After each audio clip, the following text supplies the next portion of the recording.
Madam पिछले 35 दिनों से यहाँ धरने पर लगातार बैठे हुए हैं और यहीं से अब आगे की रणनीति बनाते हैं कि हमें क्या करना है क्या नहीं।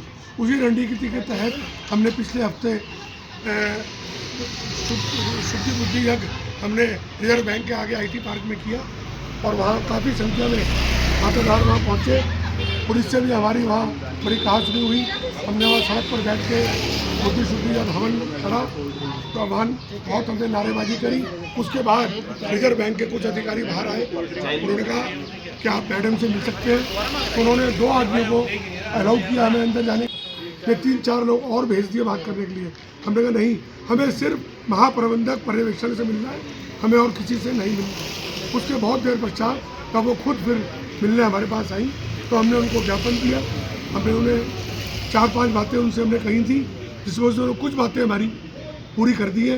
एक हमने उनसे TDS के लिए कहा था कि जो 31 मार्च TDS जमा होना है वो हम कहाँ से करेंगे, तो उन्होंने वो बैंक करेंगे। तो वो बैंक TDS जमा कर रहा हमारी FD पर। एक हमने उनसे कहा था कि जो लोन लोगों ने लिए हुए हैं उनकी FD और जमा यहाँ है, उससे आप एडजस्ट कर दें।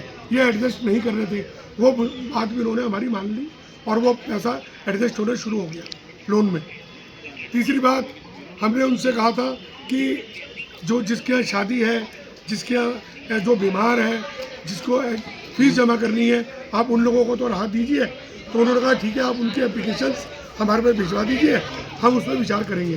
तो इन सब लोगों की एप्लीकेशंस वहाँ गई हुई है, अभी वहाँ से कोई हमारे पे जवाब नहीं आया।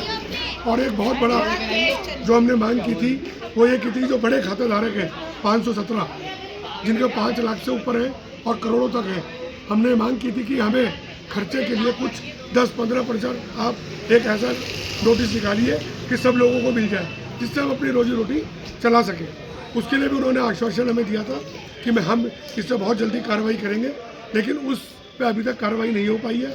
उसके बाद उन्होंने हमारे से लिस्ट मांगी बैंक से, तो बैंक ने वो खातेदारों की लिस्ट उन्हें वहाँ पे भेज दी। अब वो ये सारी कहानी रिजर्व बैंक के पन्ने में चली गई है। अब रिजर्व बैंक 1-2 दिन में उसमें क्या निर्णय लेता है हम उसके इंतजार में हैं। यदि रिजर्व बैंक हमारे पक्ष में निर्णय नहीं लेता तो फिर हम अगली रणनीति में विचार करेंगे।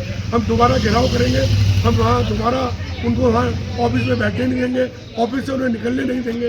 इस तरह के कार्यक्रम हमारे प्रस्तावित हैं। रजत सर, मुझे ये बताइए, इस पूरे मामले में